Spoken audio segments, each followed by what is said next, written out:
Welcome to the Comics Corner podcast with B-Lar and Danny P. Hey, everybody.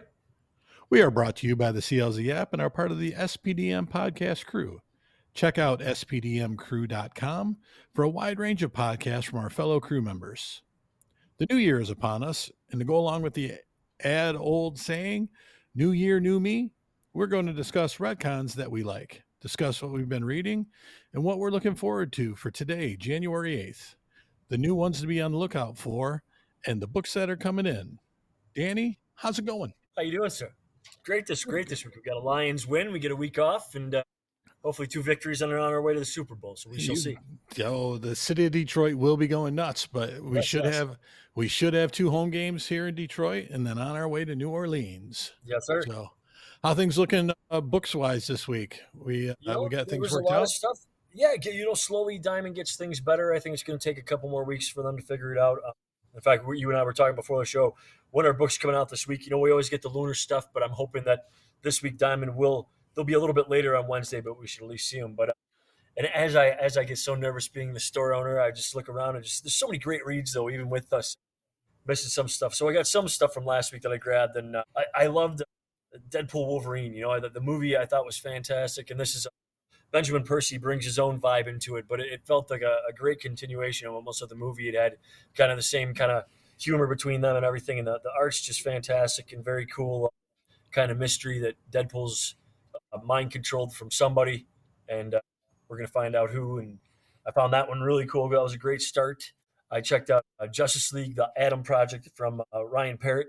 That was a lot of interesting characters. You got the 2 Atoms, and you had Captain Atom himself and Dr. Light, and they've been pretty much put on another mission from the Justice League to find these people who've had powers that didn't want powers from the whole absolute power situation. And that was a great read as well. Just both of these had a very cool, buddy movie vibe to them, and just okay. A lot going on with the Justice League. So it seems like they're going to do Challengers of the Unknown. They're dealing with the dark side effects from it, and now the Atom Project, they're dealing with the absolute power fallout where the powers get pushed back to people. Yeah, cool. Yeah. So, cool. It was pretty cool. Yeah, they had this one where they had to help a kid out who all of a sudden had powers and get his energy and everything. So it was a great start. I like that quite a bit, and I like when they use more of the unique characters. It doesn't always have to be Batman, so it was cool to see a couple of the B-listers in there this time around. And definitely. And then totally different from American Mythology Productions. Return of the Living Dead is still one of my favorite horror movies of all time. I watch it every July 3rd there before the anniversary of it. But kind of the same idea. Just they have it this time around that the barrels that cause the mayhem end up at a theme park because the person always wants everything to be authentic, and they break open again, and we need a whole bunch of new victims and a final girl. And if you like the movie, you'll definitely love that. And Mark Spears is doing the A covers, and his art's just the bee's knees. And the last one can be a weekly one, which I love. The first one this week's going to be Gambit, but the first, What If Galactus Transformed Hulk? So just sweet seeing him having different heralds. And I love when they do the Hulk as at his wit's end. He doesn't want to be alive anymore during like kind of the metamorpho stage, and it's kind of that when he becomes this herald, and it's just a really good read. But that's everything I grabbed this week. What did you get to check out? Do you need an easy way to catalog your comics? Try the CLZ app. You can scan a barcode with the built-in camera scanner with a 99% success rate. You can find the series by title, or you could search a specific issue by title and issue number. Or the latest feature, you can scan the cover with your camera. That's right, folks, you heard me correctly. All you need to do is aim the camera from your cell phone at the comic book, and it will scan the cover and input the information right into your database. The CLZ Core Online Comic Database automatically provides cover art and full comic details like series, issue number, publisher, plot, creator list, character list. The details go on and on. It will automatically provide key comic information like first appearances, deaths, cameo appearances, iconic covers, and origins. You can edit these details from the CLZ Core, like the series issue number and variant description, and add personal details like storage box location, comic book grade, purchase date, and prices. You're able to try the CLZ app for free for 7 days. After that, it's just $1.99 a month or $19.99 a year. That's right, folks. Free for 7 days as you catalog your books using one of the 4 ways to input your information. You can download the CLZ app anywhere you get your applications. The CLZ app is a proud sponsor of the Comics Corner podcast with B-Lar and Danny P. And now back to the podcast. I was reading JSA number 3.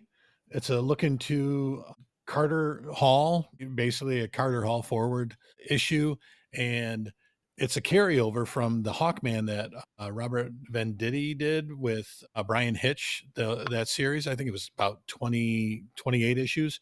And what they resolved with that was he's got one more life to live, and that's it. So if he dies, he's done. So really cool. They've got him trapped inside the House of Secrets, or with Fate, or Fate's Tower. Sorry. And, it's like, hey, they've got him trapped and they were getting ready to kill him. So we'll see what happens from there. It was good to see some of the other characters too developing. Khalid, Dr. Fate, he's gaining some confidence, and Kid Eternity shows up at the end. This one, going to be a spoiler alert, but and I've tried not to give away too much stuff on things, but this one I gotta say, Batman 156, the final panel, one of the Riddler's joke, or Riddler's riddles cluing in onto something, is Commander Star is actually the KG Beast. And that was a little bit of a mind-blowing thing. Basically, Russians have gotten involved. They've took over the Court of Owls. They were working with Nigma, who used Mad Hatter's technology to make James Gordon kill Mayor Nakano. And they now have stole some technology, and Commander Star is there telling people to fight. And it's actually KG Beast. So pretty cool. Yeah. Because Batman's still after him from back when he shot Nightwing back in Nightwing 50. So then the last one I've been reading, and I kind of been pushing this one for my reasons, but Moon is following us, number 4. The parents, they're close to saving their daughter. Their mother shows up, but you end up kind of finding out that the mother isn't so it was Penny's grandma. She's kind of more of a figment for Penny to hold on to, but they're just learning more and more about getting into the stream world. And now they've taken the next step where they have connected with this tree that takes them to the stream world, and they're stuck there until they save Penny. And so if they get hurt in it before, if they got hurt, they could just come back out of the dream world and go back and forth. Well, now they're basically stuck there until they resolve and save their daughter. It's a 10-issue series, and we're on issue 4, and things have been really good. So really enjoying it. So Danny, new year, new me. Let's talk about retcons for a second. I even went ahead and looked it up, went to the old Oxford Dictionary, and a retcon, it's something used mainly in film, television, and fictional work. It's a piece of new information that imposes a different interpretation on previously described events, typically used to facilitate a dramatic plot shift or account for an inconsistency. And I kind of feel like that last part's mainly used in comics, where we have an inconsistency and something gets brought up, changed, sometimes something scrapped all to begin with, and then we come up with some new ideas or add some new things that make characters come back to life, something that we like. So any retcons out there, or just any type of new things that have happened in comics that jump out to you that you like? I think that the two biggest ones for me was when they switched a lot of characters over to Vertigo. That was right when that was my prime Burnout Kid stuff, and everything Moody and the Cure, and the Smiths and all that, and just the Doom Patrol and the Swamp Thing and Shade, Sandman, Hellblazer. I mean, it all had its own vibe, and you could just pretty much just read that. And they had so many cool mini series with a lot of those things, Sebastian O and things like that. And I love that quite a bit. They actually both for me were DC, and the other one before you go on, wasn't Kid Eternity one of those? Kid Eternity was a part of that. Yeah, but Books of Magic. There was so much cool stuff that came from that. And I wish they'd bring that back. And Animal Man was always a cool character. Yeah. They made him so dark when Morrison took him over, and it was so good. All that stuff was and Shade to me was I identified with that character. I love that one the most. So that was always my favorite. And then probably the other thing, which was massive, was just when they changed the whole DC universe. They went with the whole 52 thing and started over at number 1, and That was pretty sweet with that. You get Court of Owls, that still resonates today. That was one Right. of the coolest things that Snyder brought into the mythos of Batman. That there was this whole group under Gotham, which is fantastic. And at the beginning they had that each first issue had that Pandora was in one panel that you kind of looked for like a Where's Waldo thing, and they really did that well in the beginning. I think it got away from them in the end as things shift and years move on. But I thought the New 52 was such a great idea in the beginning. So those were my two favorite. I did enjoy. Speaking of Pandora, it was one thing that was kind of upsetting. They did a really nice thing where they said, I believe it was Phantom Stranger was actually supposed to be Judas, Yeah, and then Question was the third part of the Trinity of sin, and they never really said who it was. And I did read somewhere they were going to say he was a narcissist, like a Greek figure, Narcissi or something like that. And I was like, wow, that could be so cool. And they just never developed those ones. But yeah, the new 52. I mean, come on, everything they did, it wasn't all gangbusters or anything, but they pulled some great storylines out of it. The other one was the crime syndicate coming over from Oh, when they did first that in three. Justice League, man, oh, that was such a great story. Yeah, they had Forever Evil and the bad guys won and all the sweet lenticular covers. So yeah, probably the first because that was probably around the 24s, So probably the Right. first three years of that stuff, which is strong. Yeah, I think 23 was the month of evil taking over. The bad guys on the covers and their stories and origins. So yeah, Yeah, a couple for me. I actually wanted to kind of stay out of DC because I'm usually the DC guy, especially since you took a couple really good ones. The Bucky not dying and becoming the Winter Soldier. That was I you know yeah, that was awesome. Yeah, I didn't that's a I reveal. didn't I didn't read the Ed Brubaker stuff, but using him in blew my mind watching Civil War and the Winter Soldier movie from Captain America from Marvel did Mhm. it. It was so great. And then another one was for me Supreme. Now when Supreme was out, Image, it was basically Rob Liefeld wanted to do a jerk Superman. Is kind of how it was put out, and he was doing a good job of it. And right around the issue 40s, he somehow convinced Alan Moore to take over, and Alan Moore said, "All right, but I get to do whatever I want, and you can't stop me." And he said, "Fine." So he retconned Supreme and actually made him like Superman, but his own version of it, Alan Moore's version of Superman. But the biggest twist of it was in the story where he did it all, he had Supreme watching his other storylines unfold. And it was like Supreme watching Supreme. It was just a really cool idea and it came across in the pages really well. So those would be two big ones for me. Yeah, So, that is the cool thing in comics, like you say. So there's always renewal. I know a lot bothers a lot of people with a lot of the resets now all the time, but I think that yeah, also is kind of cool that you can always kind of jump in at a new number one or a new starting point and see what's right. going on. Some of the better ones DC have done, like the original Crisis on Infinite Earth, the 12-part series, where they did some changes, but they did it well. Some of the other ones that were a little hit and miss. Final Crisis wasn't the best, but I really think Doomsday Clock, kind of put a bow on the whole New 52, coming back into these worlds together, and Jeff Johns just did a great job and Gary Frank's artwork with it. So I just Oh yeah. wish it would have came out on time and not took 3 years, but that's what, Jeff Johns ended up doing it is then work with DC, unfortunately. But so speaking of Jeff Johns, okay, it seems like we're big fans of the Ghost Machine stuff, but Yeah, yeah. what do we got coming out this week that you're looking forward to? As far as I think with that we just get Geiger this week. But as far as other things, excited with the DC, we get Aquaman gets a series. He hasn't had one in a while, so I'm always like I see what they decide to do with him. That's talking about a guy who gets a volume after volume after volume through. I got to believe probably volume 12, 14 if you include a mini series here. But excited to see what they do with him. Purgatory, a cool character from Chaos Days, coming back into the Dynamite thing for a miniseries. Completely different, but I love the cartoon. Zootopia is getting its own miniseries from Dynamite. Just the bunny's funny to me. And Lucky Devils, so local guy Ryan Brown and writer Charles Soule doing another story. They did 8 Billion Genies last year, which everybody loved. So I'm sure this one's going to have just as great a reception. And the last one, just the cover alone because Mr. Campbell did it, but also Magic's a great character. Magic from Marvel. That one looks pretty good as well.